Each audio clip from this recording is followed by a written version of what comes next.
Back on 25 to score that.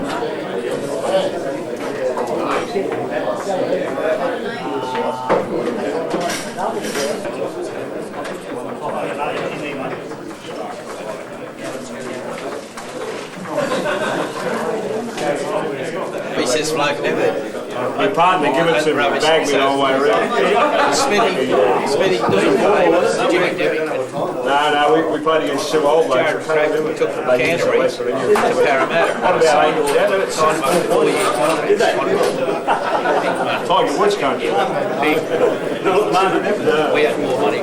I don't you would do it, so but investments. that was the CIRL.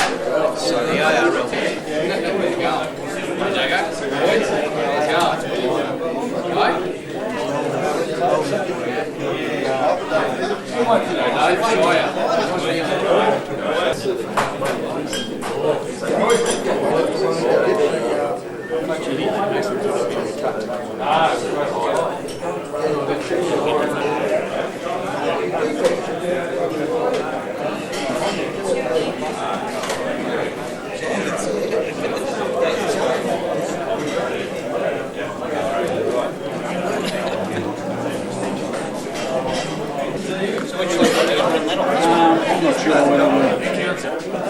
Where else can we use it?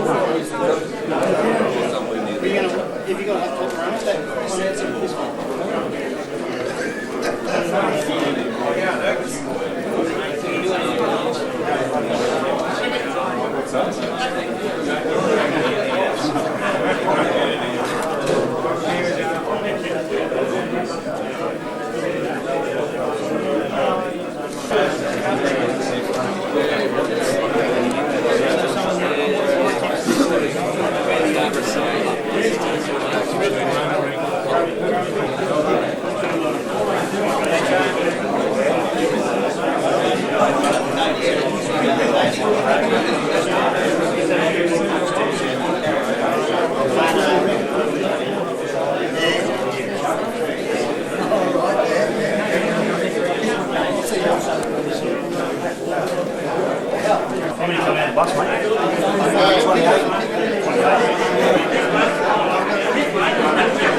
DVDs, they're only 3 minutes each. I'm in Sydney. Yeah. Very easy last night. I missed the scores. I don't know where the laptop's got to leave it, do you? Change subjects.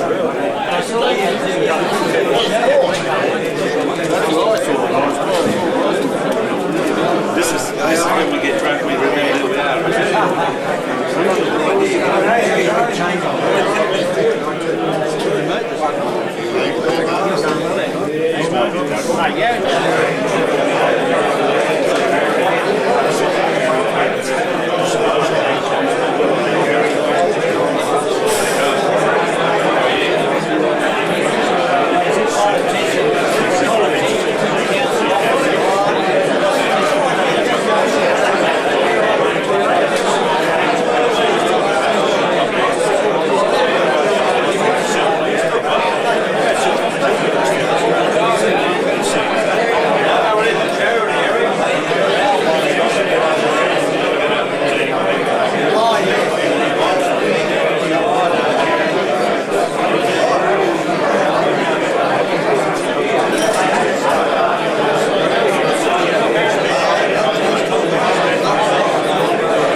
we'll start proceedings and I'll go through a few things and first of all, I'd like to welcome everyone here. With this great charity organisation has really taken off. It's a great cause, and as we know, there's a lot of good people involved. You look around the room here today, and there's people here, even though we live in a community area, that we don't run into each other that much, and I'm sure old friendships will be renewed today. And I'd like to welcome everyone here today on behalf of the Mental League of New South Wales, the North Coast. This is our second function, and the first one we had was at Sawtell. This is our second function, and it's very pleasing, very hard to see everyone that stands by this. And as the night goes on, you'll see exactly what we're all about and the future of. But I'd like to thank first of all the great effort the local people here have put together. Gary Johnson, Pat Broderick, Ray Stig, who else helped me out here today? Paddy and Jimmy Brassel, Maury Londra. I mean, it's great. It was just put together by locals. Sort of like a subcommittee, but we're all one. So, yeah, very good and very pleasing, and everyone should be very proud of themselves today.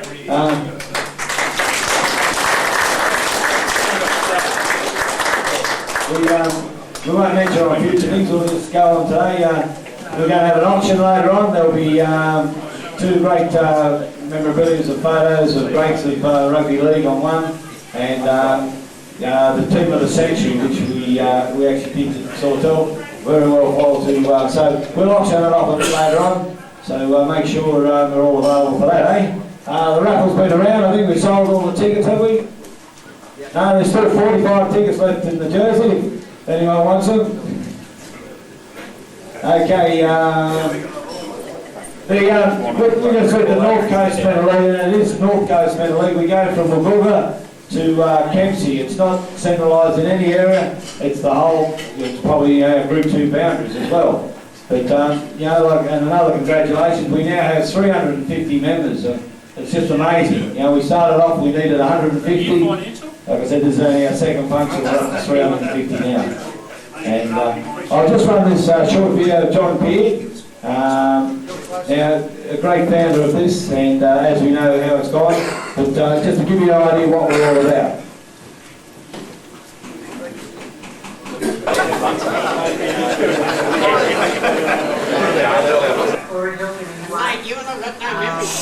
Those 16 years ago I was diagnosed with breast cancer.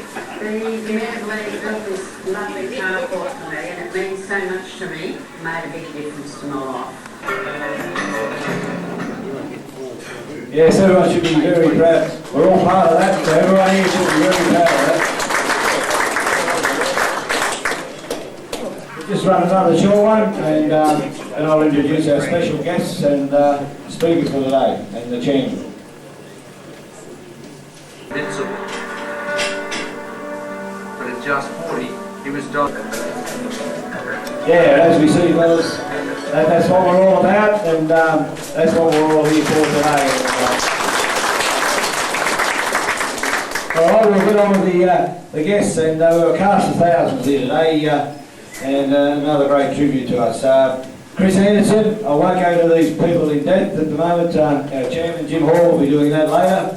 Chris Anderson, Cole Brown, Harry Wells, Mark Ella, Mick Stone, Dennis Tuddy.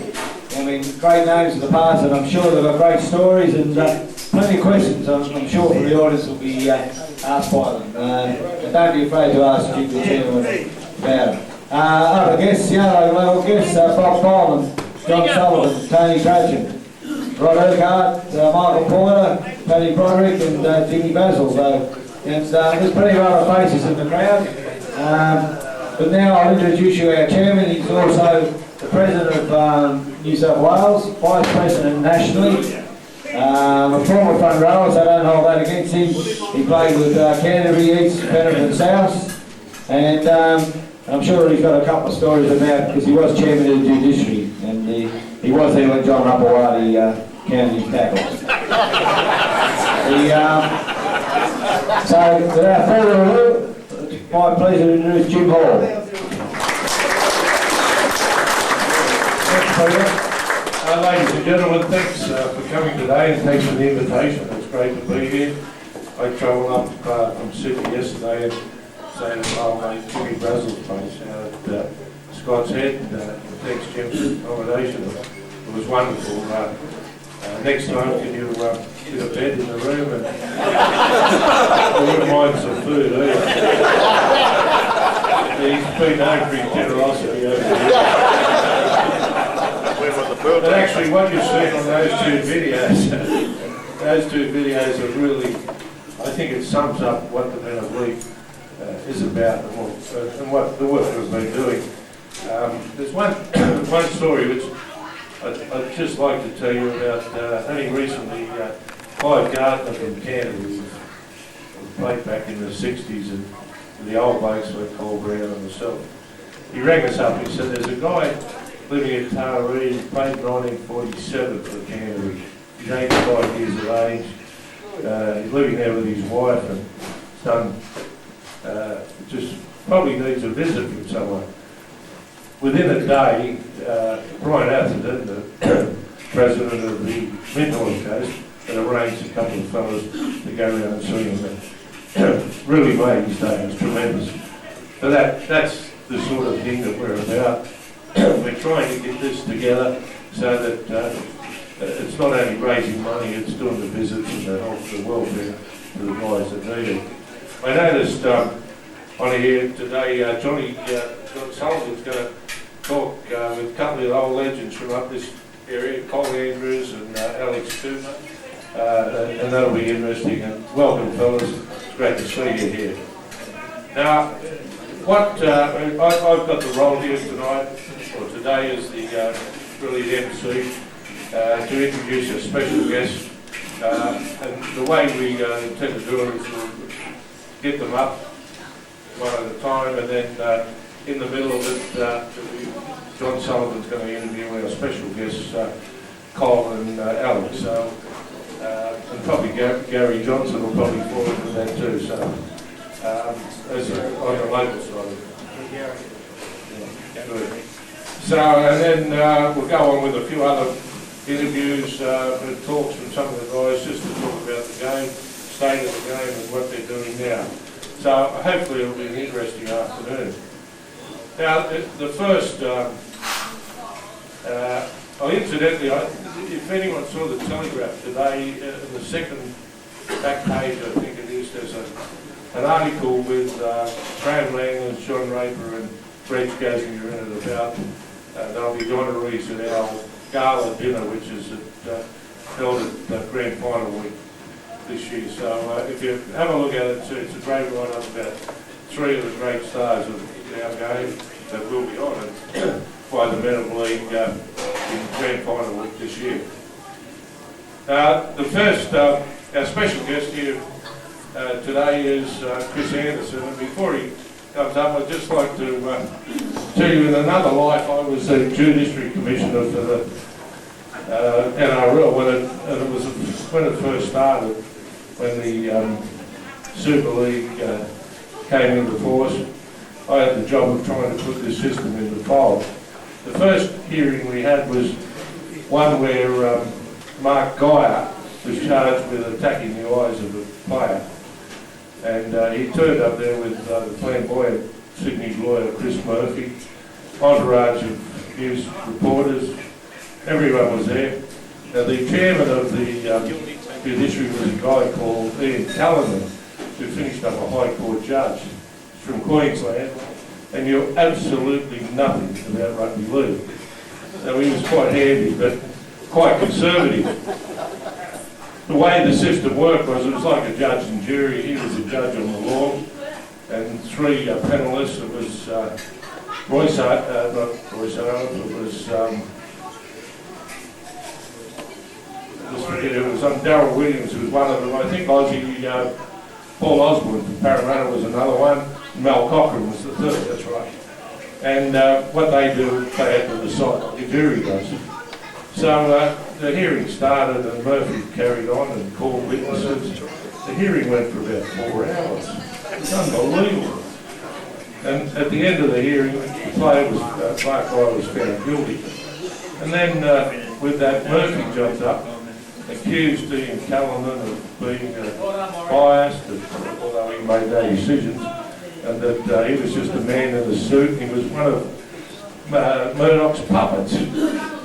Total accusing. Poor Ian Callanan sat back, he'd never seen anything like this before, and he was amazed, and everyone was stunned in the whole place. And with that, he stormed out, Murphy. What are we going to do here? So the late Steve Rogers was the player manager for the Western Reds where Mark Guy was playing. He took over and finished the case. But waiting in the wings was our special guest for the next hearing, because one of his players, Craig Polamatta, had been charged with a head high tackle. So he came into the room, and the room had settled down. It was quite unbelievable, the atmosphere in there.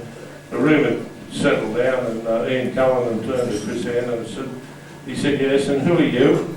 And Chris said, he said, I'm the coach of Canterbury. Chris Anderson's my name. This is Bob Hagan, the secretary manager. He said, this is Craig Polamatta, the player. And before we start, the three of us want to declare our allegiance to Rupert Murdoch. So, ladies and gentlemen, I'd like to introduce Chris Anderson.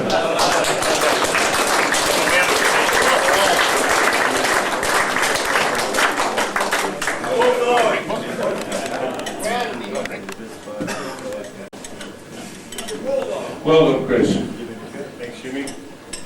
Now, we've spoken. Am I on? Am I on? Yeah. Thanks Christ for that. I've made a lot of friends here with being a mate of Rupert's. I forgot the end of the story too. He was found guilty also. Not Rupert, ain't that the truth of it? Lawyers. Now, there's another story about Chris that I'd like to tell you. On one of the kangaroo tours, they were away in France, and Chris's late father-in-law, Peter Bullfrog Moore, was the manager of the team. And they packed up on the bus and about to leave. The bus started to drive away, and with that, the door opened, and the manager ran out, chased after the bus, stopped the bus, and he's waving a paper in his thing, and he said, this bill has to be paid, you sure? And so Bullfrog got up, and Bullfrog said to him, yeah, what is it? He said, this one here, signed, B. Frog. Bullfrog said, yeah, that's me. And he said, no, you're not B. Frog, that's B. Frog. The night before, Chris had had a good night on Bullfrog. It wasn't just me, half a dozen have had a good night. So what I was going to ask you, Chris, is there's a couple of stories you could tell about some of those other events over there on the kangaroo tours that you went on. None to me, I can't tell any really, because I don't remember many of them. I do remember the funny thing, you're talking about judiciary, but I do remember the judiciary. I remember going in there early in the judiciary, and you know when you first start coaching, you think, you're nice and righteous, you think like, I'm right and they're wrong, or you look at something on the video, and you think, you suss it out, and you think, there's no way in the world you won't give him the head. It's obvious on the video. And I go in there and argue my case, and inevitably you get beat, because these blokes have been to uni for 8 years, so they have to justify the case. So, and I would come out devastated. I'd come out and say, that they called me a liar. So, and it was like, I reckon it took me 4 years to realise that you can watch a video depending on where you come from, depending whether you're a coach or you're judiciary, and you can come up with 3 different scenarios from the one picture, depending on what area you come from. And it took me 4 years before I became mates with these from the judiciary and worked out that it wasn't a personal thing. They didn't hate me. They didn't think I was a liar. It was a good thing at Cronulla actually. When I was there, we had Jason Stevens, who was a Christian. Never heard anyone deliberately in his life. Jason Stevens. He tried to displace Henry. And we went and argued the Christian thing, but it was an accident, obviously. And Jason ran it, and these blokes had come back and finding him guilty, and we were devastated. And actually, the good one was that we had a bloke on the committee at Cronulla who was a solicitor, And I said to him, I went to Sludge, I said, Sludge, I think I should try this one because it's just about footy, it's not about law or any bullshit like that. I said, this is just about footy, so I should go in there and try the case. Anyway, I went in and tried the case, and we did it, and we got him off. We got him off guilty, but without a thing. I got a letter from next week from the mum that said, you will never, ever go in there again and try a case. That's what's his name? Jimmy Barnett's job. And I said, I won the case, and I still got this. I still win the shipping. So it was like it was a yeah, I won't go there. Well, it's the judiciary was it was a good thing in footy, but it was like you went in there for murder. It was an unbelievable environment because you got all these lawyers talking big words, and you got coaches sitting here trying to say, let's just keep it at a footy level, and you got lawyers saying, no, this is a point of law. We got Terry Lamorf actually. We got Terry Lamorf for a great one when he whacked Jeff. He whacked a few. He didn't have to get off the pool. That was a grand final, so yeah. It's sad you didn't see that. Yeah, that's only 2 referees in the game. Yeah, judiciary was a bane of your life actually. The thing you dreaded as a coach, that someone got recorded and you had to go to the judiciary. Well, now that I got nothing to do with it, I can tell you the truth what happened in Cronulla. What used to happen after the judiciary hearings with Ian Schubert was the secretary of the judiciary then, and the guys would get together with the judge and we'd go have a couple of drinks and dinner afterwards and have a nice time. So a couple of weeks we went a few weeks when we had no one charged. It was unbelievable. So I was there one day and Shuey said, we've got to get someone. He said, have a look at Jason Stevens' game. He always does something. I told Jason about it only about 6 months ago. He said, yeah, that Shuey was up to that. Yeah, judiciary, we move on from there, I think. Yeah. Now tell us, being an NRL coach, it's got its ups and downs and all that. What is it really like? No, I loved it actually. I loved all of it. It was, I went into coaching probably by accident. I went to England and I finished playing at Canterbury. I finished in '84. I broke my arm and missed the grand final in '84. So I thought I'd go to England, and I said to I didn't want to go over there. I didn't go over anything to prove. I went over there and I said to Hulk KR, who wanted to take me, I said I want to come over here and play 5'8". I don't want to play on the wing because I've done that.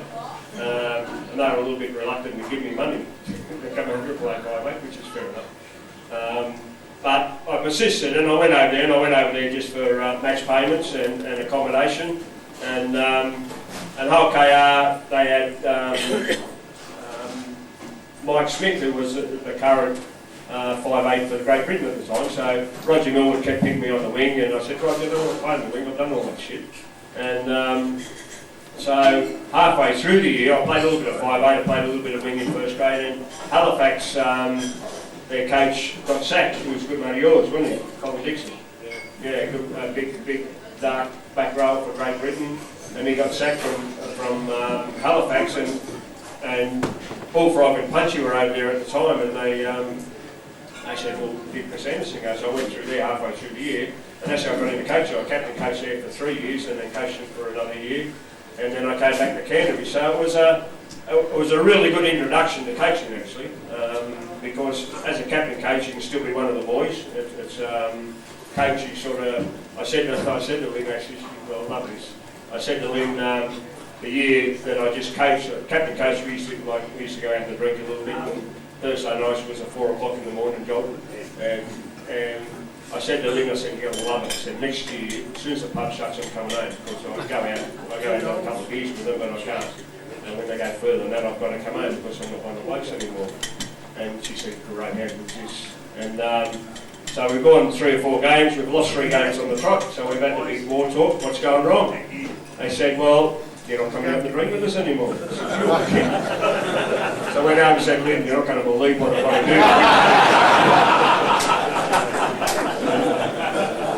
So I started at 4 o'clock in the morning, that's why I got grey hair. I'm only 45, really. that was my introduction to coaching. I loved it. I loved the coaching. We had some good success over there, and I came back to Canterbury, coached under 23s, and then I went into first grade. And I love the process of coaching more than the accolades of grand finals and things like that. I love the process. When I got there, we had an old team at Canterbury, so we got rid of the old team, and I sat down with Bullfrog and we sort of discussed a way, and I don't think this happens too much anymore, we sort of discussed a way how to build a team over a period of time. And it's whether you go out and buy other senior players or whether you build it from scratch, buy kids and build a team. So we decided to build a team, and that I was a little bit smart on my behalf, I thought, because I said, Bullfrog, here's a 5-year plan. Obviously how to build a team. And for a coach to build a 5-year plan, I reckon that's pretty smart. There's not many coaches last 5 years. So I thought I'd give Bullfrog a reason to keep me for 5 years. And so we built a team over a period of 5 years, and it was I loved the process of doing it. I loved that we decided we go and get country kids. We go and get kids, 18-year-old kids who've been playing first grade in the bush. Because I'd rather them than Australian schoolboys, because if you're 18, you play first grade in the bush, you're a tough kid. Because you're in a tough environment. There's plenty of old blokes in the bush that are going to ask you the question, not how good a player you are, but do you want to play footy, and I'm going to whack you around the ear. And that's the kids that want in first grade. Like, they get kids from under 20s now straight to first grade. These kids are playing age group, going straight to first grade. They don't know how tough they are. They don't know how tough they are. And it's a wrong process that they're doing with these kids. They're promoting kids in the first grade that aren't first graders. They are on ability, but they're not on the groundwork that they've done to get to first grade, you know. So we set up on that process. We brought some really good kids, the Dean Paynes, the Jason Smiths, Steve Reardons. Steve Reardons played 5 seasons at Canterbury before he played first grade. And that's a great rap for him, and it's a great rap for the club, I reckon. That the club would persevere with a kid that long, and the kid ended up playing 5 or 6 years first grade. It was just a really good, tough player. Dean Pay was a revelation for us, and he was one of Bullfrog's boys. He was like, Dino, come down. He came down, hated the city. He was a bush, he was a real country. And he came down, fell in love with some older Sheila, and she dudded him, so he put his tail between his legs and went home. He deserved to go home. And so Bullfrog went back and got him back to freaking Canterbury, and he ended up being, in 95, we won the comp in 95 with all the bullshit we went through. And Dino was he was a revelation. He played St George that had Jason Stevens and Gordon Tallis and those blokes in the back, and Dean Pay single-handedly took them apart. I had a lump in my throat watching it. It was magic. And each game from there, we beat them by 2 points, and then the next week we won, and we got to Manly. And as a coach, and this is something I hate as a coach, but we won the major semi, we got in the grand final, and I knew the Monday we were going to win the grand final.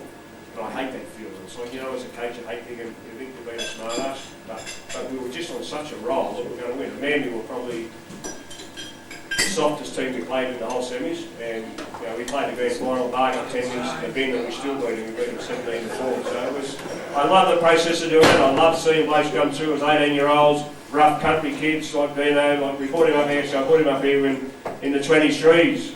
We come up in the 23. We bought two 8-seater buses. We drove up our first stop was Kempsey. I had a mate I went to school with. He had a pub with Scouts because he had a pub in Kempsey. And we stopped there, had a couple of drinks, and the pub was a fair drinker, so he was drinking vodka with beer chasers. This is a lesson for the young blokes. So we stopped there for a couple of hours, and then we had a sober driver. We were smart enough to have a sober driver. And then we got the Coffs Harbour, and Dino's got the Coffs Harbour, and he, as you do on your first night of the trip, you go a little bit overboard. I've been doing trips for like 40 years, and the first night of any trip you still drink more than you should drink. It's ridiculous. And anyway, we got the Coffs Harbour, and Dino was plundered. He was crook, and we've gone to some disco, and he's touched some girl on the bum or something, and the bouncers have got him and just punched the shit out of him, knocked him down the stairs. And I remember walking in the next morning, and here his face is just full of blood. He couldn't open his mouth because it's closed with dry blood, and I was sort of looking him down back to the court. He's a good trip, Dino. And he's, But that's a process of teaching blokes, getting blokes like that and getting them into first grade and teaching them what being a professional footballer is about. That their lifestyle reflects the fact that they want to be professional footballers. You know, they're rough and ready at the start with 18, 19, you've got to put up with a little bit and you get them into the game and, you know, and to my credit, and I think and to their credit, those blokes were fantastic and you know, we had a great time. I think if Super League didn't come along, we would have won 3 or 4 comps at Candy with that team we built. We built a fantastic team. Super League came along, they all made a ton of money, but we didn't win any comps. They went to fucking Parramatta and they went shit all there.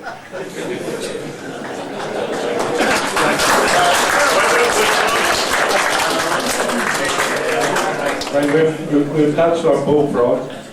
Have you got some favourite stories? There's a million of them. Have you got one you can share? No, I don't know, Jesus. I shouldn't be telling stories on bullfrog. One good one, bullfrog is two in one. Is bullfrog, he was the best lunch lot ever. In the 70s, everyone was signed on a coaster, everything was done over lunch. Lunch started at 12 and finished at about 11 at night. And then jump in your car and drive home. It's like, bullfrog was a genius at it. And big story, before I got there, a big story actually, he was driving home one night and at Belfield, was the satellites at Belfield Road and he's pulled up there, Bullfrog, and the Belfield bus was pulled up beside him, and Bullfrog used to drive like this all the time. It's like half asleep all the time. And he's driving there, the Belfield bus has pulled up, bipped him, and taken off, and done its rounds, come back, the Bullfrog's still pulled up at the lights. So the lights picked up again, so the Bullfrog's like woken up, had a shot at him. What are you friggin' flipping me for? He took off, gone home.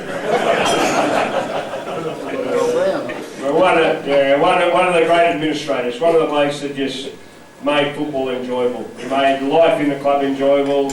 We were a rough lot, we come down from the country, we were a rough lot of blokes, and he got the rough edges off us, he put up with a bit of shit for us, but he also was strong enough to give us a clip over the ear and bring us into line. Just enjoyed playing footy for a Bullfrog.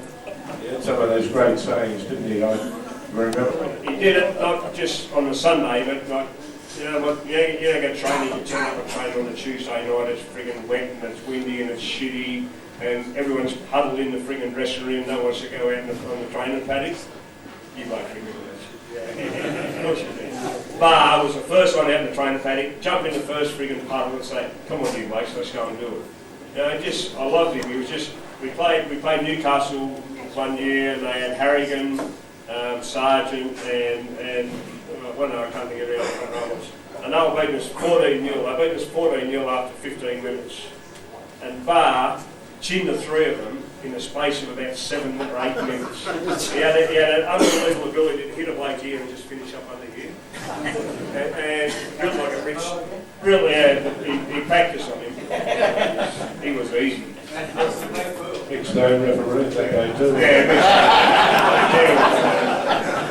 he just went the big said, I'm going to get this bloke. But he chinned these 3 blokes, and we ended up beating Newcastle 30-14. Played at Jeremy, it was unbelievable. I couldn't ever seen a bloke could change a game like Bargain changed, and he did it when the team needed it. You know, he just did what the team needed. I loved him. He was just, you know, if I still had him, I'd still be coaching. If you make me, I was a better coach.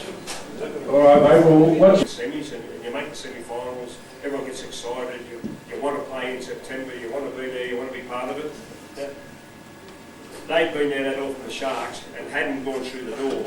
So they were knocking like that. It was like, you know, there was a tap, and it wasn't the players, it wasn't the whole supporters. Everyone was like that nervous about going there. So, how do you beat that? How do you get rid of that?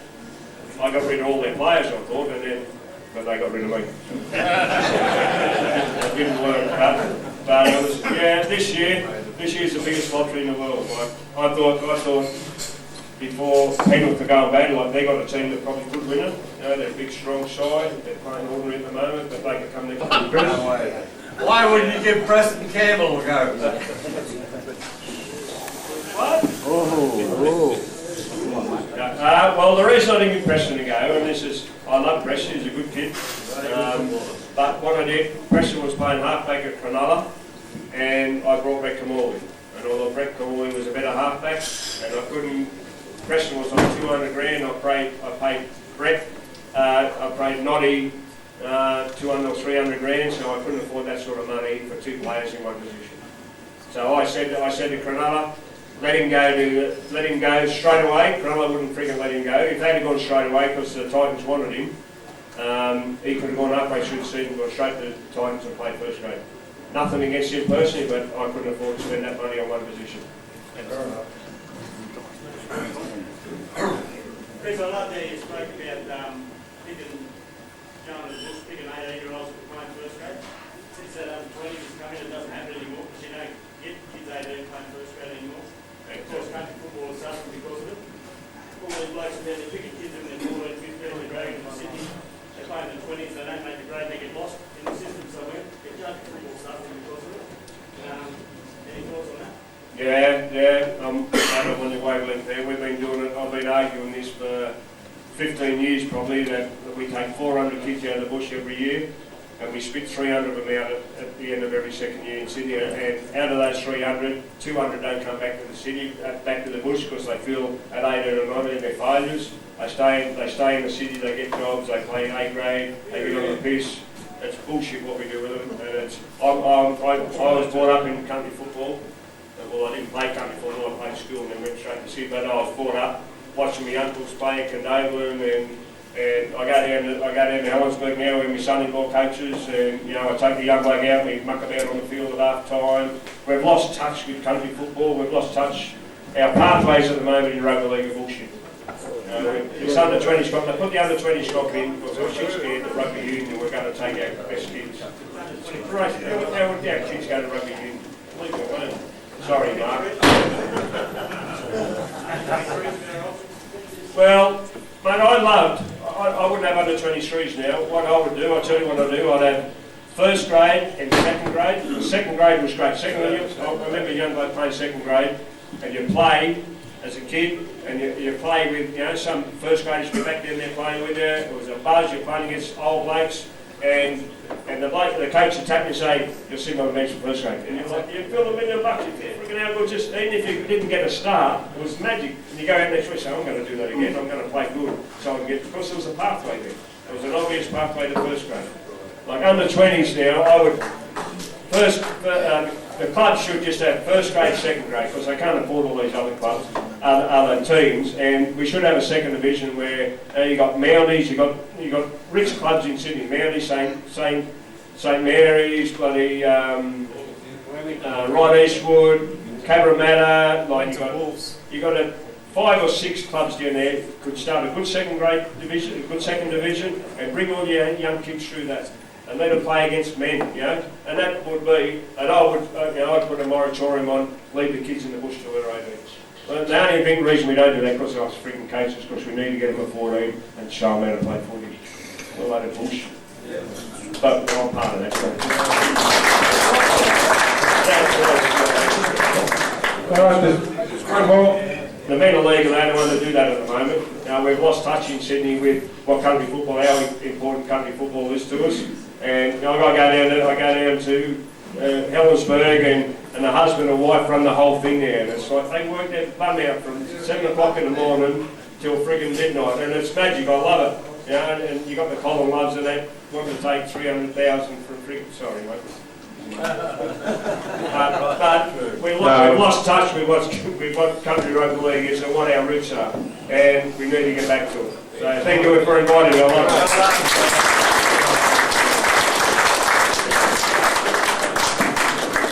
Thanks, ladies and gentlemen. What I'd like to reassure you all too is while the men of league are around, country rugby league won't be forgotten, and we'll be working hard to help out. And there's a number of projects that are on foot at the moment, which I hope will satisfy some of those problems. There's a big reparation to be done. If we could just move on now and introduce you to one of the really great legends of the game who's travelled here from Port Macquarie, Harry Wells.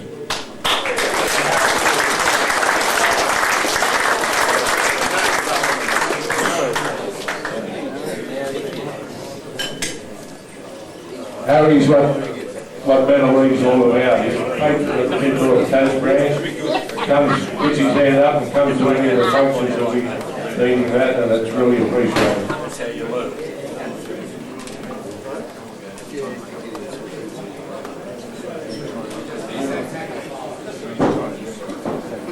Harry, your career started when? In the 50s?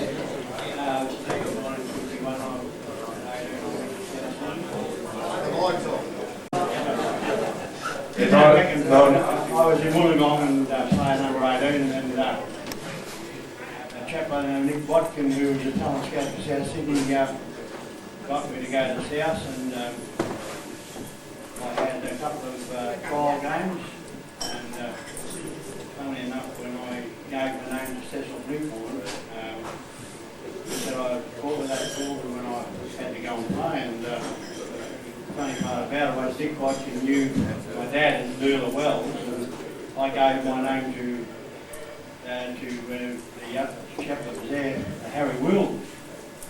So when Nick Watkin came back, he said, what game you playing? I said, I don't know. He said, well, I don't know. He said, Cecil went on, he said, Cecil, what game's Harry Wells in? What trial? He said, haven't got him, doesn't play. He said, give me the book. He said, you must have made a mistake. He said, what year? Well, Very good. Now, look, over all the years of watching the game and playing the game, what do you think of the comparison between the old game and what it is now? Well, Jimmy, to start with, it's very difficult to even compare the game at any stage because all the rules have changed, which has made a big difference. I think, personally, I think the reason why they changed the rules was to stop St George from winning. Instead of trying to climb the ladder and beat St George, they decided to destroy him. But personally, I feel that when I played football, I was always taught that you've got to play for each other. The most important thing is to play for the man that's with you on the field and play for each other. But here today, I regret to say that I saw a game last night and all I saw was 5 get ups and kick. And if the ball bounced your way, well, you won. If the ball bounced their way, well, they won.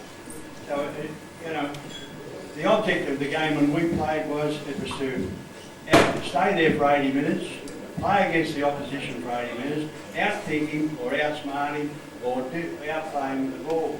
Today, it relies mainly on the kick, whether you're going to win or lose the game.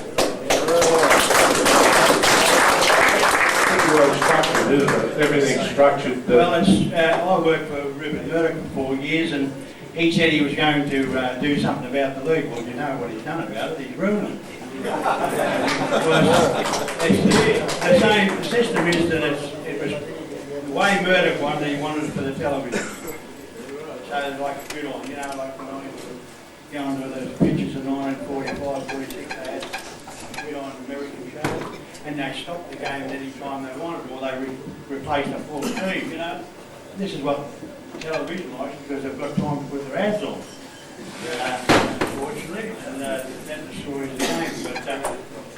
But I'm going to say this to you in all fairness, the players that are playing today, I'm not going to say are any worse than what we were, and probably as good, or if not better. But it's the rules that they've got today is ruining the style they've got to play. They've got to play through that style, otherwise they just don't measure up. And you know, as I said, I was being interviewed by a chap from the Telegraph, and he said to me about the game, and I said, look, where does it say in the rule book that any given player that picks up the ball has got to find somebody to run into? And he looked at me and said, But as far as News Limited are concerned, they're making a big man of themselves. They want to pull out of the game, so they say, but they want to leave their chief executive in charge. To be honest with you, the way I would have played for Australia for nothing. True. And my object of the game was, the only thing I dreamt of was playing for Australia. Now Murdoch has ruined that for us, or for the people today, because the most important game in a game today is the state. state against state. Don't worry about playing England, France, America, or New Zealand, whatever. It's just the state game. And that's the most important game. I hear blokes say, oh, I played state game. What about playing for Australia? It's against the rules.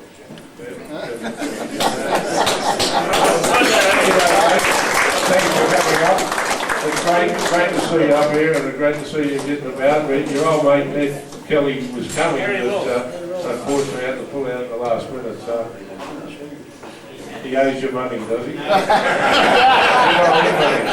said to give it to me. You should be president of the NRL.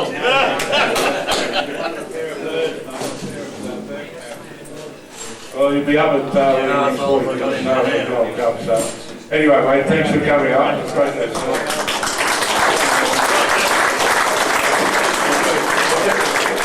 Just give a lot and have a couple of words from he's missing, Dennis Tunney. Oh, there he is on the end there.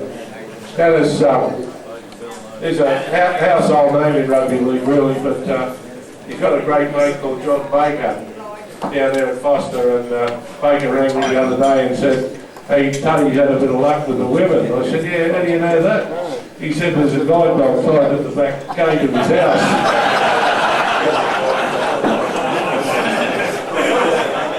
Only joking. He's a great lover, Thomas John. Yeah, I didn't believe him. But then, that back in the 60s, you were responsible for probably doing something for all players in that time as in relation to taking the league to court. Now, it's probably getting to a stage now where something like that's got to happen again to straighten the whole mess out, isn't it? Yes and no, but I think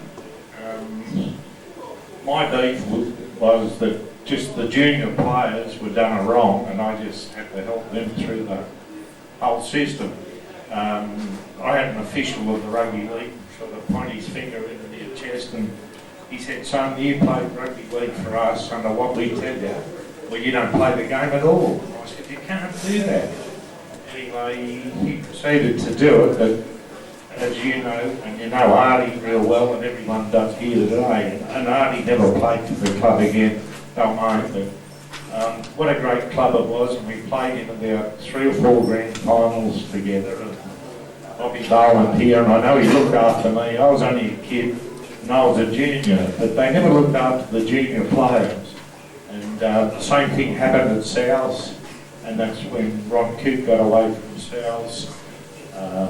Gary Stevens, Ray Brannigan, John O'Neill. There was a lot of the players that never received money, and I hope you don't mind me saying this, but most of the officials retired to the Gold Coast and they live in penthouses.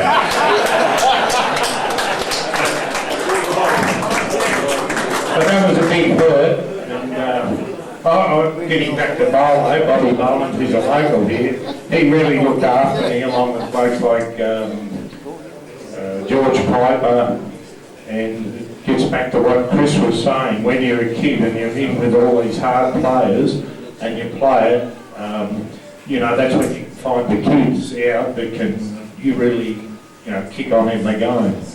And I agree with everything Chris has said. I only hope they can go back to that, but I don't know if they can. I think it indicates how strong this product is, rugby league, isn't it? How resilient it's been when it's been run by people who didn't know what they were doing over the years, and it keeps kicking on again. So hopefully whatever happens in the future with this independent commission, if it does ever take place, if it's truly independent, it may work.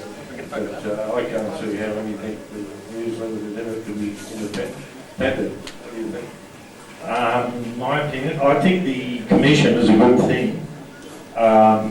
Just that I think there'll be a lot more fairness and a lot less officials making money out of the game rather than the players receiving fair share. And I know they are receiving it, and I know what Harry said tonight. You give your testicle to play for Australia. But, and every player would, and like if there was no money in the game today, every player that plays the game would play for money, because they love rugby league. And so they should. You're happily entrenched there at Foster, and taking it easy there, I suppose, eh? Yeah, well, after a knee replacement, and then we get back to the mental league, how everyone gets helped by all these things. But there is a lot of footballers that fall on hard times, and the mental league, you know, I love getting along to these two. It's like a reunion, running into all the old players, and you never really got to have a beer with them after a game because everyone had to go their separate ways. But catching up with all these guys that you never got to sit down and have a really good talk to and have a beer, this is tremendous for us, but we also like making money so we can help people that have fallen on hard times. I think it is the backbone of the mental league is that loyalty that we developed as playing the game and playing with our mates and against our mates having a beer with them after. Do you think that's the strength of the organisation? Oh, it definitely is. And you know, like you played for nothing in those days, like Harry and Olo and that. We got next to nothing, but we just loved seeing, you know, and going to the right. All right, mate. Well, thanks for coming up here, travelling up from beautiful Foster. We'll see you there next week at the Taree Gold Cup. Okay, but I always enjoy it. Don't forget to see that birthday too. Before we go on to John Sullivan with the special guests, Bobby Boland there, and we'll probably up here for a couple of minutes. Is he awake? And Bobby Boland's a legend front row from Balmain and went up to tennis in 1968. I'm happy to say I played under him, and I had a great year there playing with him at Penrith. So, welcome, Bob. Possibly should have put him on earlier.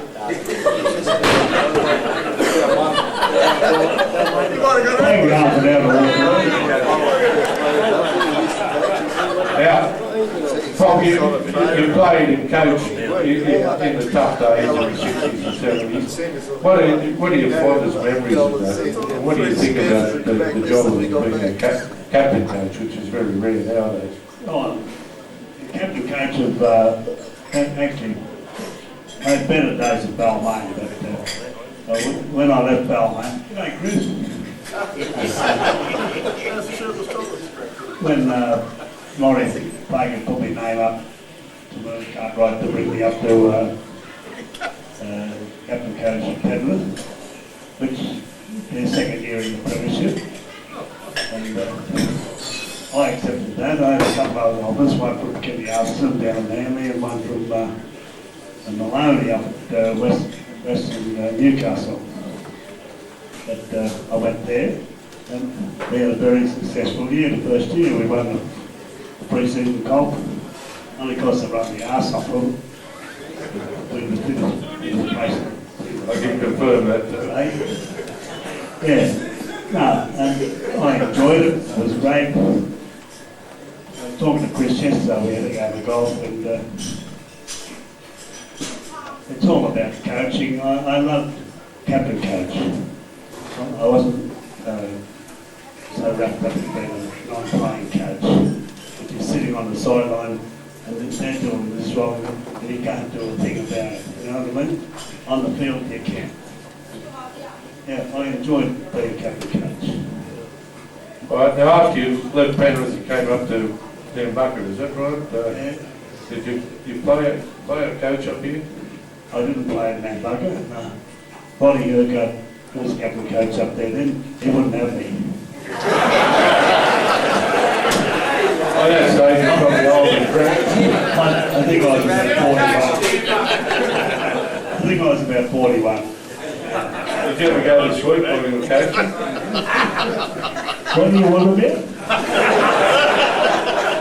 The last time I saw you, I think it was in North Haven, you were asleep.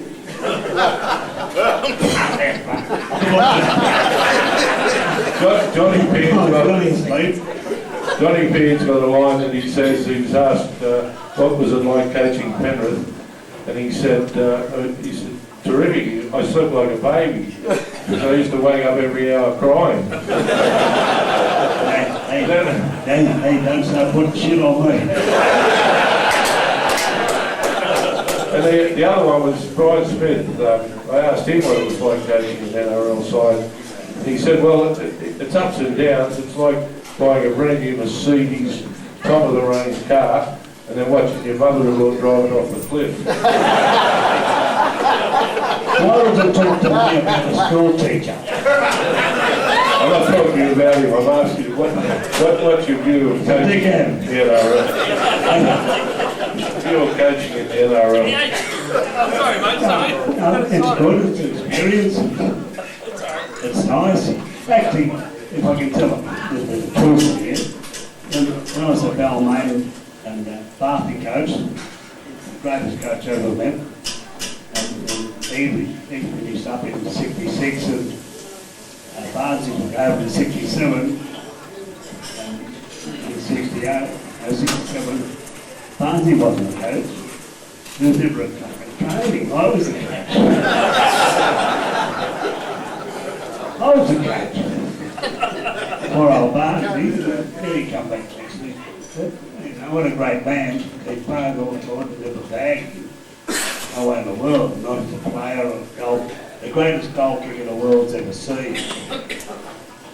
The old ball and all that shit, you know. These things, even if he kicked these goals from his own 25. All right, well, thanks for that, mate. Thanks for coming up.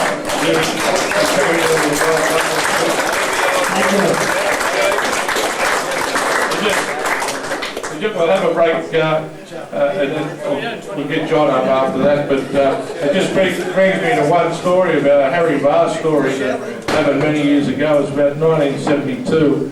I was playing over at Huddersfield and Beecham was over there with a World Cup side. And they arranged to have a meeting for us to have a reunion at Hull Kingston Rovers on the condition that I drove into Sydney to link up with the team. Anyway, all that happened, we linked up with the team, and Arthur said, stay in my room. He said, don't go and book in a hotel.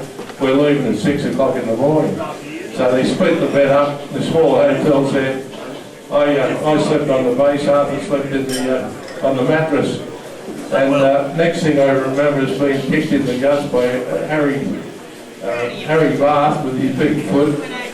What are you doing in here, he says. I said, oh, just going. And then he said to Beetson, which something I'll never forget, he said, get up out of bed, Beetson, you big fat bludger. All you think of is your big fat guts and what hangs from it. But anyway, we'll have a short break and then come back when we've got something.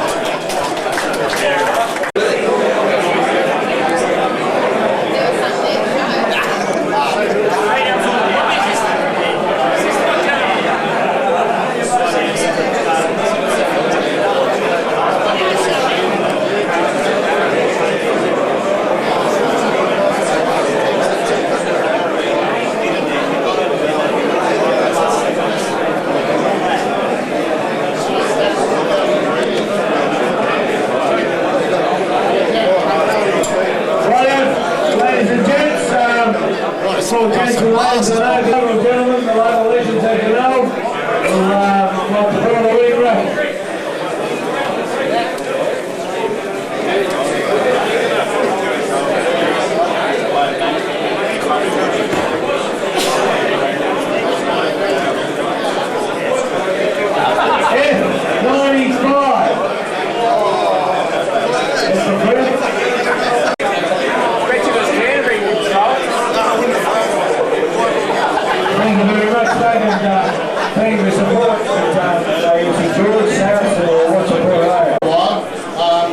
I'd just like to make a point about the Mental League.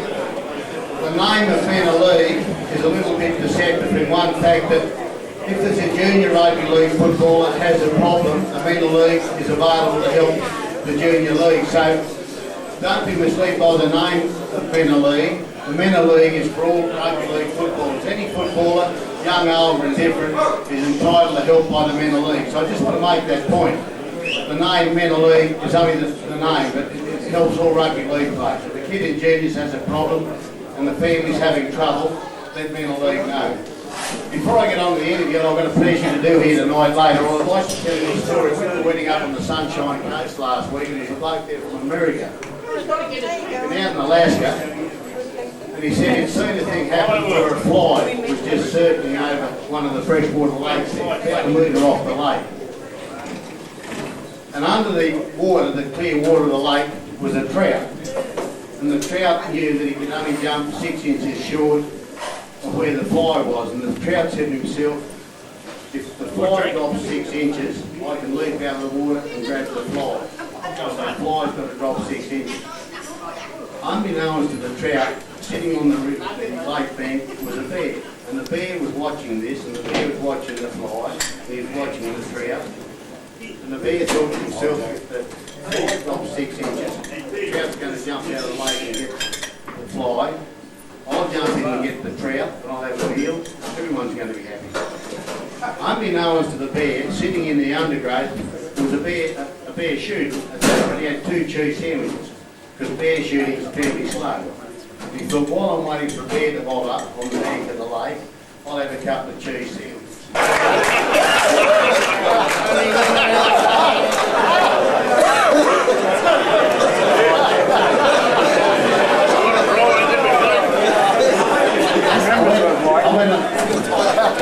All I'm going to say is we're about an hour behind time. So the time we finish now, we're going to be I went on a trek around Australia, or halfway around Australia, about 7 or 8 years ago, West Bank, Royal Flying Doctor, so it wasn't West Bank, it was the Royal Flying Doctor Service. And at Eula there was about 300 people there, and the Burke Police organised this, and they had a night, a fundraising night, the last night of the trek, that everyone had to tell a story, sing a song, or recite poetry, or pay a fine. And the night went for, it might have been 3 or 4 hours, and it was later there, well into the 70s, and at the end of the night they had a heap of spiders there, and they said to this elderly lady, a really nervous, shy lady, you haven't contributed, you have to pay the fine. She said, well, I got into depression. She said, I just will not pay the fine. And she said, the thing that happened, it's a family thing that happened years ago. I was from a big family, I came from Goulburn. And she said, every Sunday we had a big family dinner. We had a roast dinner. The whole family was together. The grandmother, the grandfather, aunts and uncles, all these nephews and grandsons. But the week before this was on, after the Sunday, she was taking a little granddaughter who was 13 to the pictures at Goulburn. As you know, it's a very cold place. Anyone here tonight from Goulburn, you'll tell them. When they go around the corner, they turn their collars. You can tell them because it's that cold. But anyway, the grandmother was taking this little 13-year-old granddaughter to the pictures, and she said, yeah, grandmother, my little hands are frozen. She had mittens on, and the grandmother said, dearie, she's very shy woman. She said, dearie, the warmest part of a little girl's body is just here. Just put your little hands in there, so she said to grandmother, Grandma, you are the wisest woman I've ever struck. My little hands are warm as toast. So, a fortnight later, they're sitting down at this big Sunday dinner, and the little girl said, Grandma, you are a wise woman. You know, Tommy, my boyfriend, said the same thing. And he said, why is that, dearie? He said, well, he took me to the pictures last Friday night. He doesn't come from Goulburn, he comes from down on the coast. Last Friday night, halfway to the beach, walking the beach, he said, Jesus Christ, this girl will freeze the balls off you. She said, come over here, Tommy. Grandma showed me what to do. She said, come over here, Tommy, and just put everything in there against me for about 10 minutes, and you're going to end up warm as toast. And he said, tell your grandmother, she's the warmest, she's the most intelligent woman I've ever struck. And the grandmother said, why is that, dearie? She said, because Tommy said, what a wise woman. But she said, Grandma, don't they make a terrible mess when they get dry?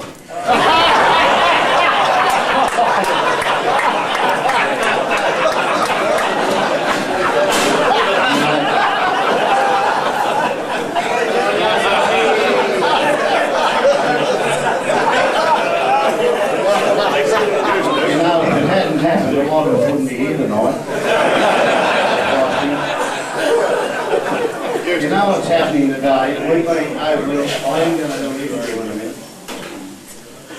You know what's happening today? We've been ruined by regulation. I had a couple of mates that went in duck shooting on the Queensland New South Wales border. So they got there and the season was closed in New South Wales and opened in Queensland. And they were on a big river and it's coming down just over the border, just above the border. So the bloke fired the shot and they got 3 ducks, 3 black ducks. So anyway, just as the bloke dodged to get it, the ducks had floated over the border. Anyway, he pulled them back out and he's on his own. He thought, no one's going to get him, no problems. So he pulled the 3 ducks and he's just got back on the bank and the rain just turned up. He said, mate, those ducks, he said, could be out of season. He said, in New South Wales, come over the wood. He said, no, he said, they're all New South Wales ducks. He said, don't worry about it. He said, no, they could be out of season. He said, what's happening? He said, the Queensland ducks are eating smartweed seed, he said, and they're full of smartweed seed. He said, and the other ducks on water hyacinth. Well, he said, no, I can guarantee that they're legal, these ducks. He said, well, what I've done, I've been to tape and shown how to do it. He said, I just pick them up and put my finger in their ring. He said, I can tell what they've been eating. So he picked the first duck up and he said, you're lucky. He said, it's smartweed seed. He said, no, it's a legal duck and threw it at the side. The ranger, you can't trust those rangers. Picked the second duck up and baked him in the ring. No, he said, no, you're right. He said, oh, it's smartweed seed. Picked the third duck up. Oh, Jesus, mate. He said, yeah, lucky. He said, it's full of water hyacinth seed. He said, no, the book. He said, what's your name? He said, the name's John McDonald. He said, John, where do you come from? He said, come from Richmond. He said, would that be in New South Wales? He said, Queensland. He said, you've done the tape for this.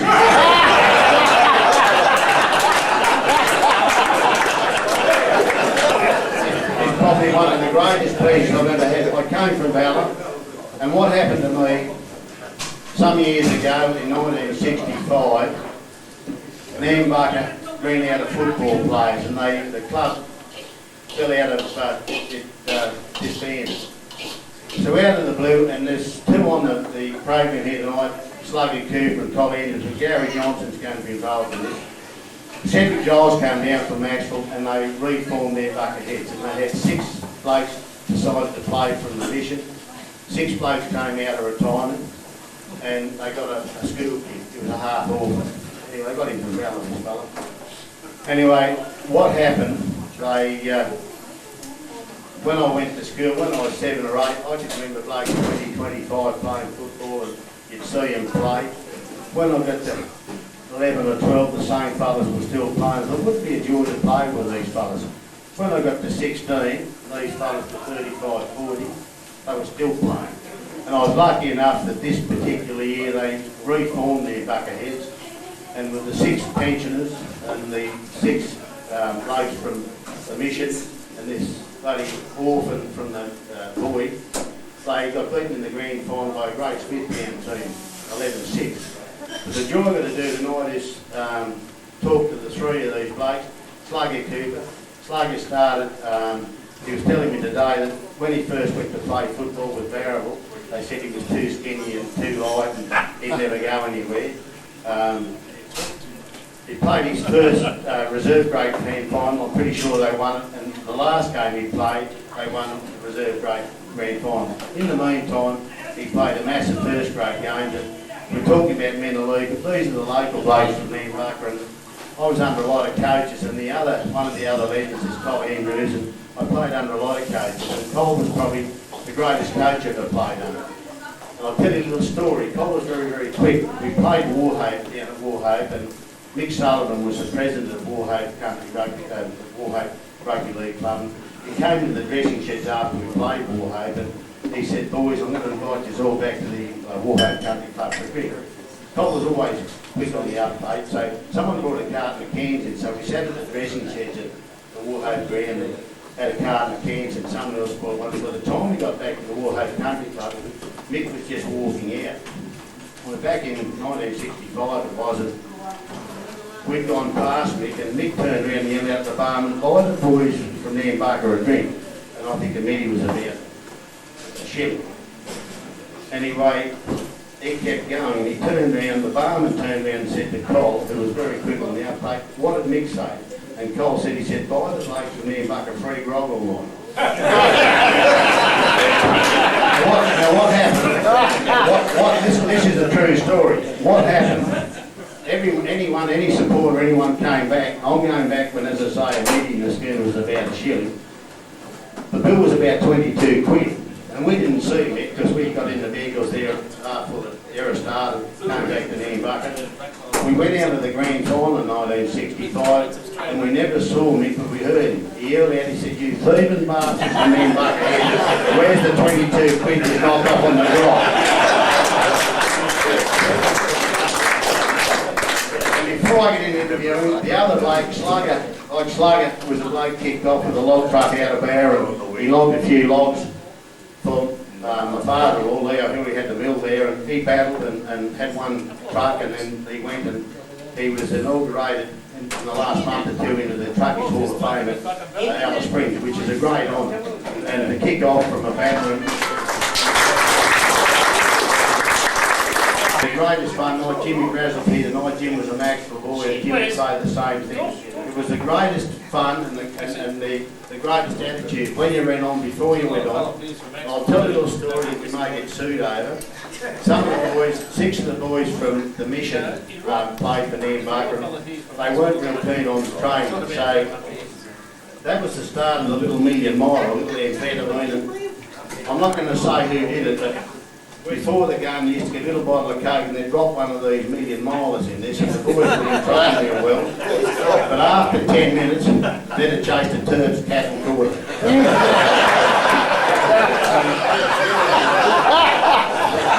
But an hour after the game, they were all asleep sitting around the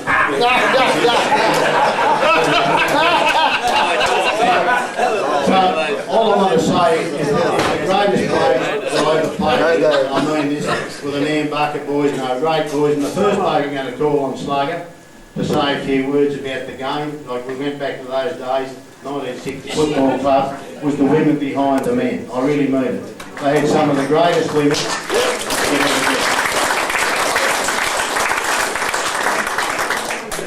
I'm not saying they sinned, they really sinned, but the women always stuck with them, and they were great women, and in particular June Pepper. I want to mention June because Slugger's fallen, things just went against her. Probably one of the most...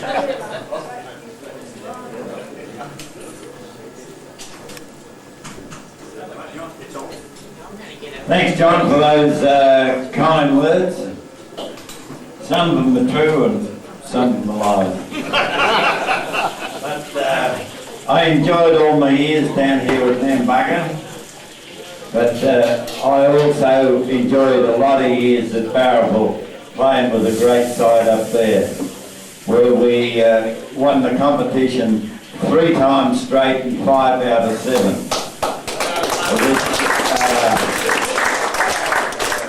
Which is a very good record for a town of 1,000 people. And I don't think you get enough to play the Girl Guides now, unfortunately. That's how our game slipped back. And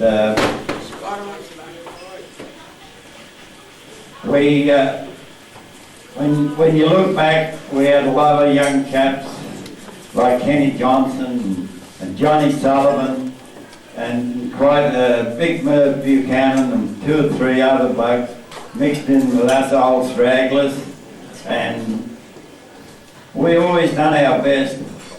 I think we might have trained a bit hard, but that didn't matter in those days. You could get away with it. On present day values, if you don't train, well, you don't achieve too much. There was no lights, Slug. Beg pardon? There was no lights. That helped a hell of a lot too, yeah. The creek down behind the shed was too bloody cold. I forgot that we didn't have enough money to pay the power bill. But working in my industry, like in the bush, working with my dad was pretty good training. It was dark when you got up and dark when you got to bed. So pay wasn't too bad. He made sure you had long pants on and hobnail boots, but you didn't get tangled up in the lantana and wait a while. No, I enjoyed my life in football, and kicked off about 49 to 50. Played with the Mackay boys. Wessie's here tonight, and his twin brothers and his other brother Lyle, which his son, Lyle's son, Brad McBride, played down in Sydney and ended up a very good footballer. But we had enjoyable days, and I don't think those days will ever come back. I think they're gone forever. And times move on, but I can't think of a lot to say. Once in my life.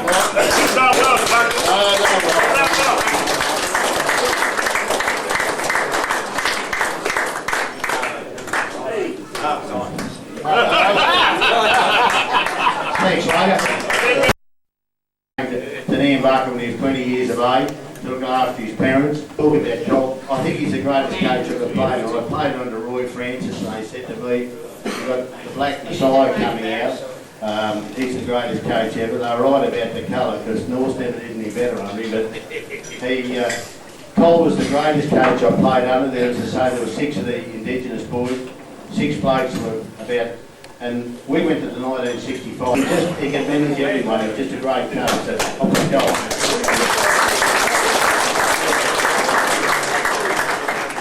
Thanks, Johnny. Well, just getting on back to that story, about 15 years after the truck tipped over the line, town of this dark fella come up and said, "Hey, Carl Andrews," he said, "I was one of the boys in the back of that truck. I need compensation."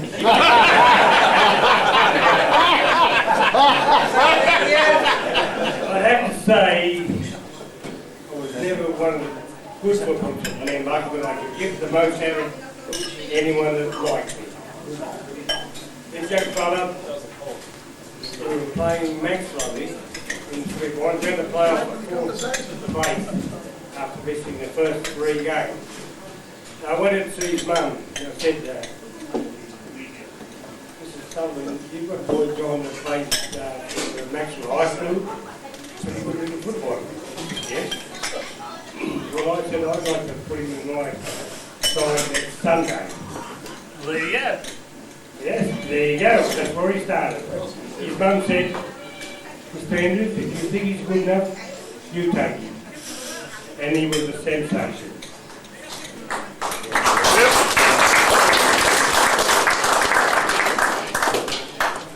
I've enjoyed football all my life. Played for nothing all my life. Last one. In 1962, I had the pleasure of being the first captain coach of nambucca Heads first grade to win a competition. We had a big presentation night following that game, and they gave me an electric shaver. I said, "Gee, that's all right." Next month, I got the bill from the local electric one electric shaver.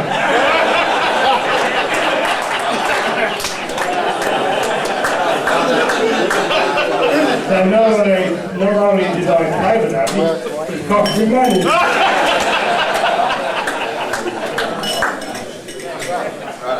Yeah, we used to, the dark boys lived down the mission, and Tuesday and Thursday night we used to send one of our tip trucks down there to pick them up. They didn't like walking. And I've driven the truck myself a couple of times. When you, another tip truck, they rattle like mad. When you up the old government run up the mission, you see the lights go out in each house.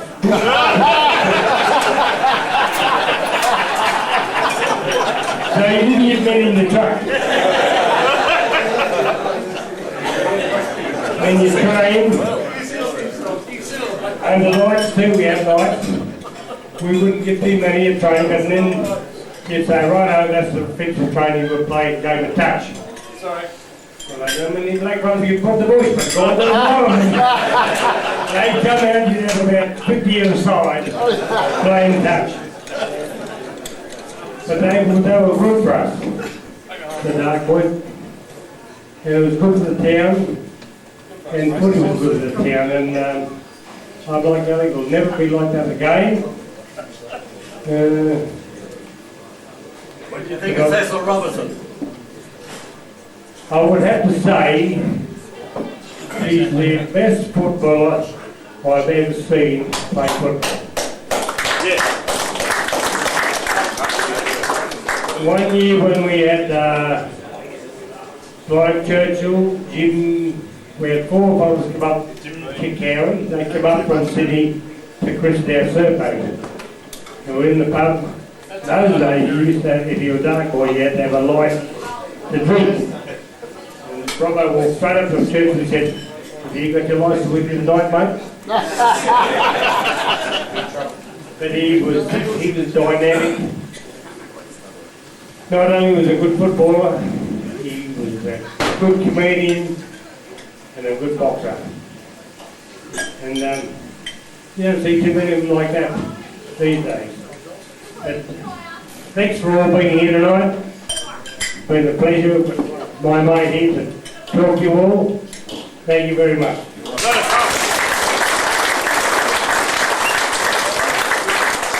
Thanks, Cole. The last local legend interview tonight is Gary Johnson. Gary's probably been 90% responsible for tonight. I'd just like to thank everyone that's come. There's got to be 120 or 30 people here tonight. What a great turnout. I just hope you've had a great night. There's a bit to come in, so I'd just like to hand over to Gary.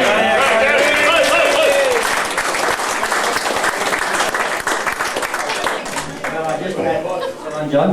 Yeah, I just had a young lad from the Chinese come out and set the meals ready. Table service. And I think, well, what chance have I got if the meals ready and we're all hungry?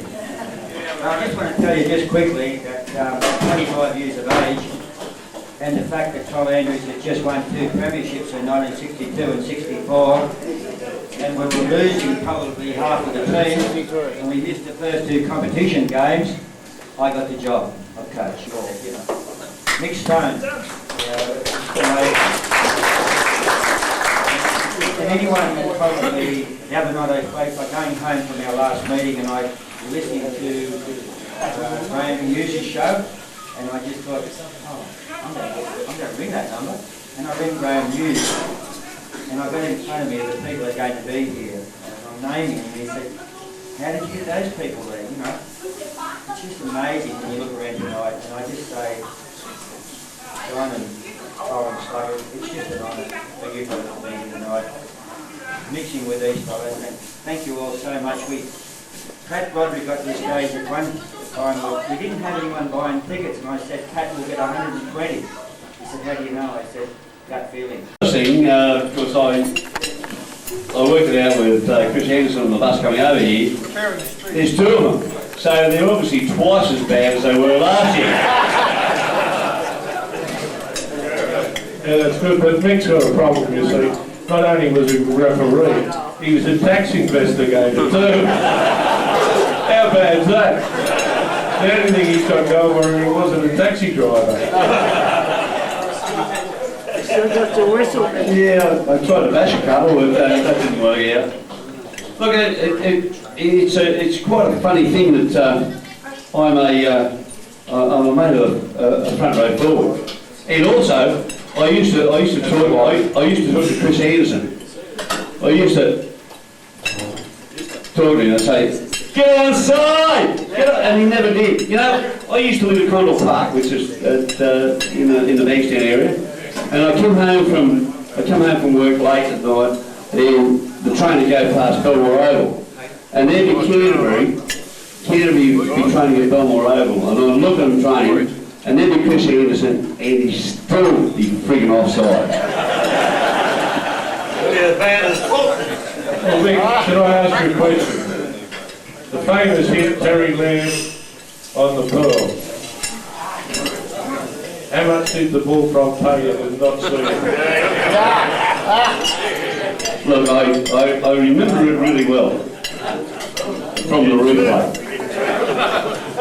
Actually, my touch judge at the time, Nick Ryan, he was a touch judge, and as you may or may not recall, what's happened is the Pearl's got the ball, he's been lifted up and offloaded the ball, and Terry Lamb's coming to finish the tackle. You remember this, Chris, don't you? Yeah. And he's trying to finish the tackle. And which he's entitled to do. So I followed the ball, anyway, about 15 years later, Nick Ryan's rung me. He said, Stoney, he said, I'm watching that 88 grand final on television. I said, yeah, mate. He said, I've just seen the incident between Terry Lamb and the Black Pearl. And I said, yeah, what do you reckon? He said, mate, since it doesn't look all that good. I said, thanks a lot, mate. Could have fucking told me before now. There's always been something that's worried me about it. What made you want to be a referee? Oh, well, you see, I figured that I had a 21st birthday, so I did a long time ago, and I invited a whole lot of people, and no one came. And then I got engaged, and no one came to the engagement party, and I thought, well, start it, I'll become a referee, and fuck all of you.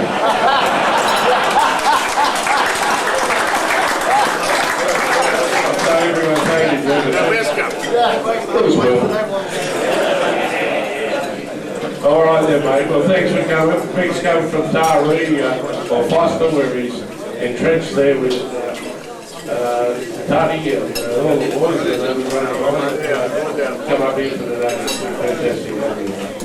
Thanks, everyone. The food's underway now, so I think we'll take a break and if you can do it in an orderly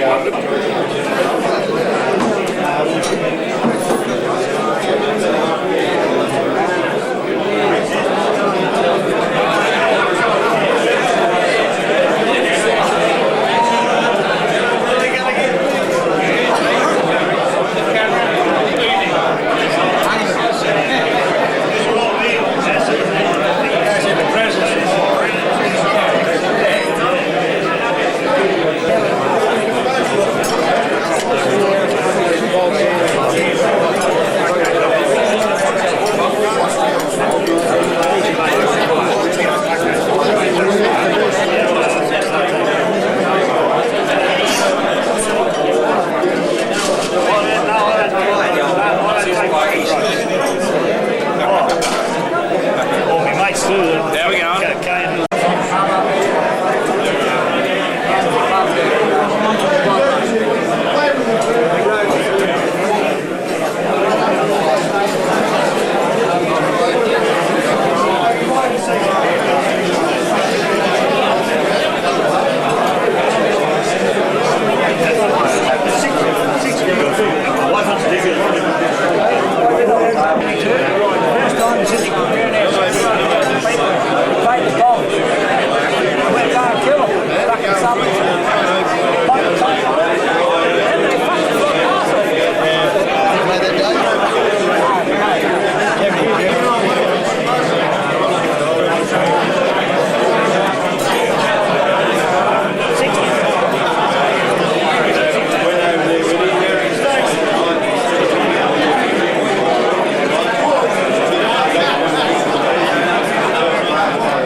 Beautiful drink of beer. Go them mighty rabbits.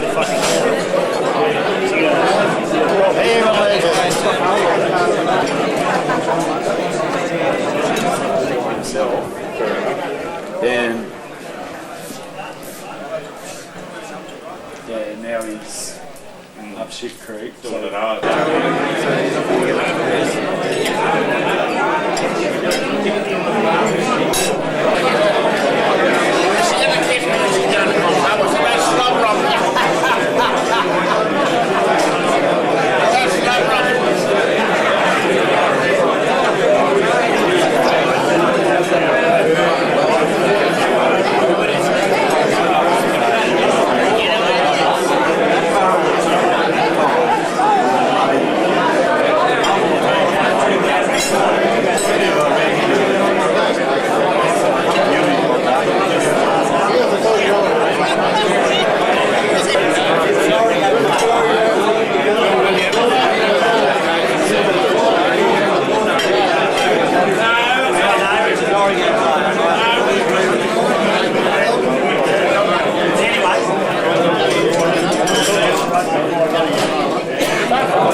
give another week and I'll be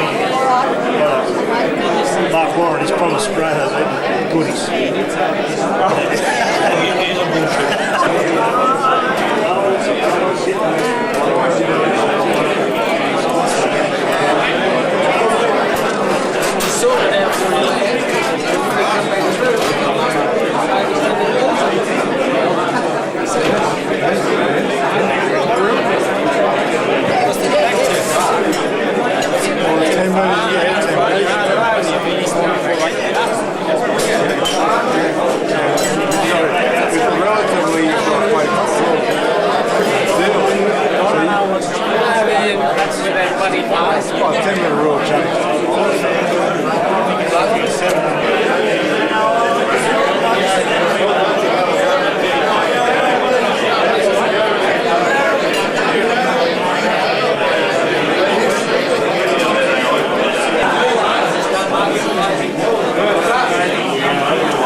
Just 5 minutes, please. Okay, where's it? Right, I'm here.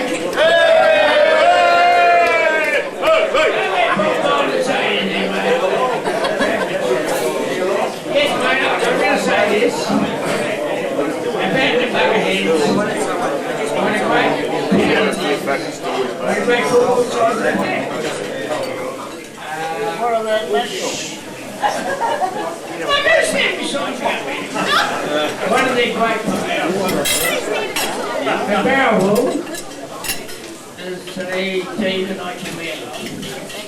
And I went to Sydney and our mate here thinks I'm in Canterbury. Won 4 premierships in the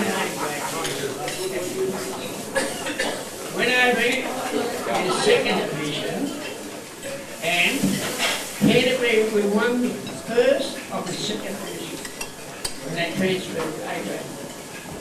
Bullfrog said to me, he said, mate, do it, come over the road. I'm not going up the road. I've been too good side. And mate, hell of a guys. Just had to see what's happening. In the 2nd division, well, we won the first time in the 2nd division. That's against Weatherford, Nulla, and mate, Penrith.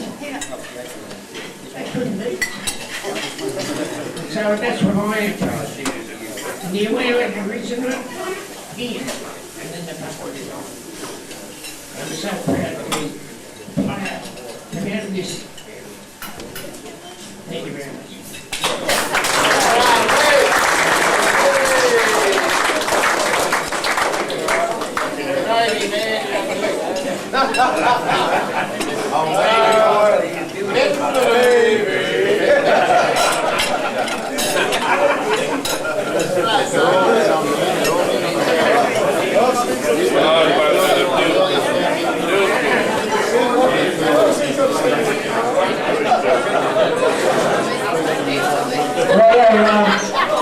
Just before we finish off, I'd like local identity, Tony Trojan.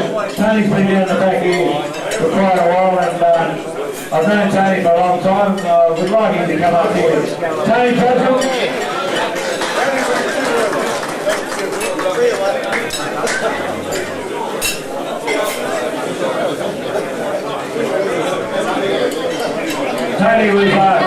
Tony was lucky enough to be born in Penrith Hospital, and his parents moved away to Orange.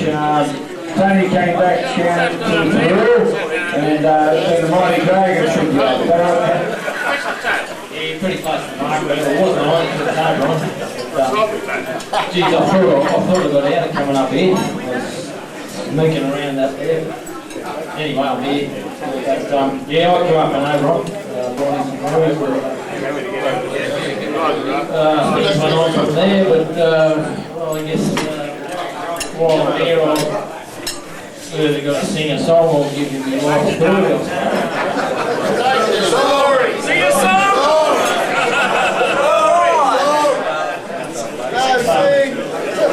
Yeah, I started my career in the Oberon under 11s. Don't go that far back.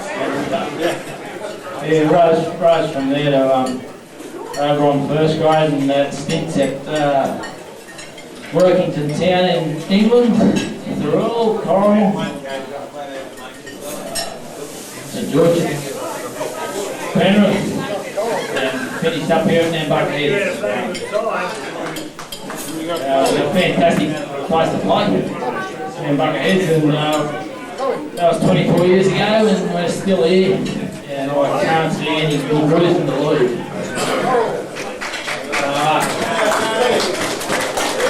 When I came, Slugger was president, and Slugger probably can't hear me, but there was a great club then. He was going really well, and we won the comp. Won 86, and we were beaten in the grand final by Belgium in 87. Thanks to Jock there. And Noel Hagan was a great coach. He was coaching. Apart from that, we can see Shields if you want to. What about getting involved in the league in the area? I notice I don't see you in the games anymore. You don't. Should be a bit of time now. Those kids getting all those girls are taller and their sports. Should we be back? Maybe should Tony Trojan be involved in their Bucketheads league again? Yeah, you're probably right. But, I played with me. kind of drifted away from it. When I finished footy, I had daughters. I never planned on it. I always pictured myself down the junior We beat us at Canterbury one day. I had daughters and they got a football. Was my wife came to the team. He played Canterbury United. We went down there and flogged you. Yeah, it's funny the way things happen like that. Yeah, an old frog said that you bloke from Maxwell should come down and play with him. But anyway, Gary Johnson got well, you put it away. That was fantastic. I got my Wentworth. Sort of drifted away from footy.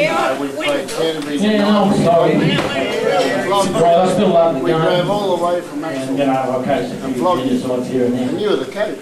And you But, just stopped saying yeah, that all up. and we flogged you. Oh, we're down here to watch him tomorrow. Watch the no cup play class. Yeah, got the heads. Where were you?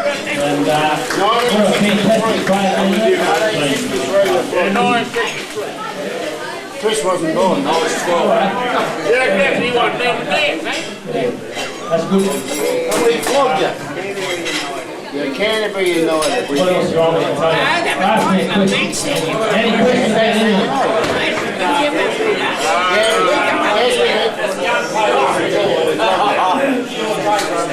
We drove all from Maxwell. It took us 4 days to get there.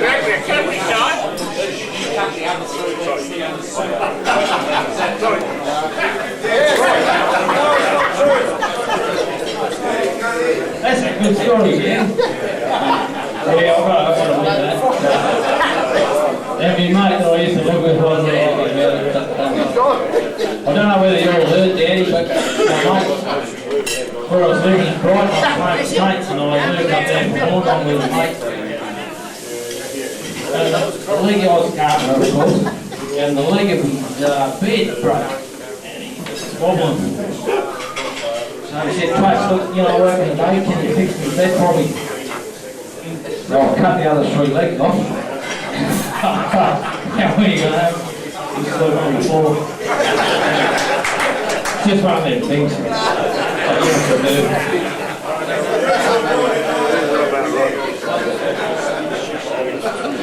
Thank you very much, Tony. Try that, everybody.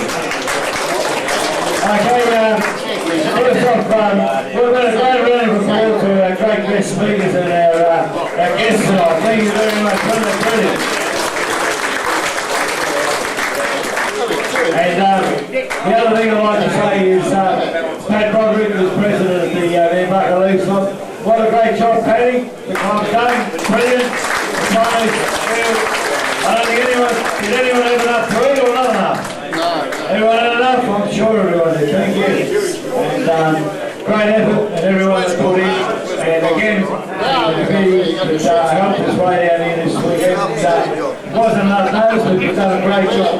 135 people, and I'm sure we'll sign up another 20 minutes before you leave. So thank you very much. And our master of ceremony, Jim Hall. Remember to tell those stories, and I hope the rugby league wasn't such a advantage for us to play out the judiciary room down there. So Jim, do you want to say goodbye to everyone?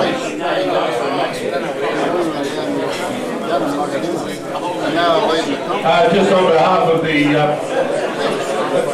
board of directors of the Mental League, I'd like to thank you all for coming tonight. I think it's been a great night.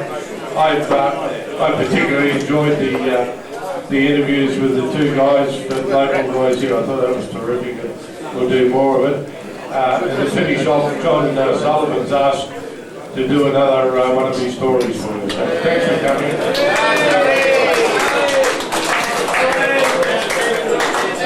I just want to tell you about Perth. You know what's happening today? People are starting to lose their swingers. This bloke used to go out and wrestle crocodiles. He'd shoot buffalo, lawn therapy up in Queensland. The bloke came out from Europe and said, mate, how big are your swingers? He said, I've got big swingers. He said, I'm a real game fella. He said, have you ever caught a grizzly bear? He said, no, never. Well, he said, to be a man, he said, worldwide, he said, forget about crocodile Dundee, that. You've got to go and get a grizzly bear. He said, you've got to take him head on and then shoot him. He said, it takes a lot of swingers. He said, you've got to have real balls to do it. The blokes like to do that. That's no trouble. said, how I'll do it. He said, well, what you do, he said, you go to Alaska, you go into the hotel called Bear's Arms, and in the corner of a bloke they call Bear Joe. And he'll tell you how to get a grizzly bear. And he said, you've got to have balls. Not have the balls, don't worry about the balls. So he booked a flight and went over to Alaska, went in, and as soon as he went into the pub, the bloke just looked like a grizzly bear. He went and he said, mate, are you Bear Joe? He said, yeah, I'm Bear Joe. He said, how do you get a grizzly bear? He said, they've dared me out in Australia. He said, I've got crocodiles. He said, I've wrestled water buffalo. He said, I've got the swingers, but I just want to prove to them I've got the swingers to get a grizzly bear. He said, well, what you do? He said, you're a bit late to start with. He said, you're 2 weeks late. They're just going into hibernation. They're very cranky when they go to hibernation. What you've got to do, he said, find a cave where they're going to do under the snow. He said, you're worrying them. He said, what you do? He said, you go along, he said, be real cool, calm and collected. Make sure you go to work and make sure you bullets in and make sure it's gone. He said, what you do, you get down and look into the cave and you go, real simple, he said, you go. He said, what it does, it really annoys the bloody grizzly bear. He said, I hate that noise. He said, so just go out, he said, check your gun, check your swingers, he said, and go out and just get the cave. He said, you're terrible late. They might all be hibernating in the sleep. So the bloke's gone out day one. He listened. He listened. Bloody name. Day two. Got up really early. He's baking it.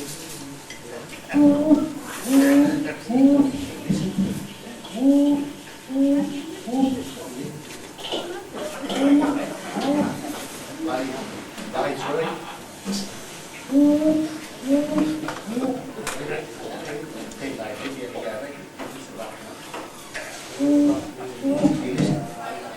Day four. Check the swings, check the gun, nothing. Day five. Into the show, he's on too late. The very next day, he said, if I can't get a bear today, I'm going straight back to Australia. Gets up early in the morning, goes out. Nothing. 11 o'clock. Nothing. 12 o'clock. Nothing. 4:30. In the distance of bloody news. It's up a bit.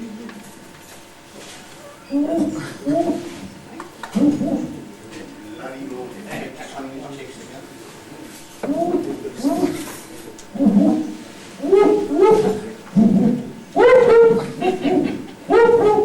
Smash the bloody light and flash and he picks the gun up, finds a shot. 3 weeks later he comes to consciousness in the Alaskan public hospital. All the gang was sitting there crying their eyes out. He said, what in the name of God happened? They said, you got run over by a train.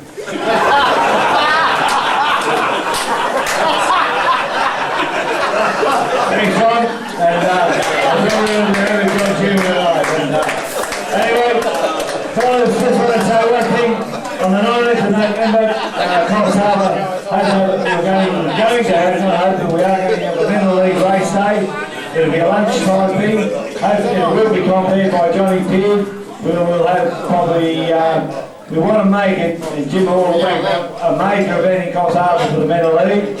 It'll be a lunchtime thing, which will go on to the first race, the twilight meeting at 2:30. And if we can all support it, and I'm sure once you see the names on the calendar that are actually coming up here, you'll all get along. We can make it a major event for Mental League. Something, and I think everybody should give yourself a clap because well done North Coast Mental League.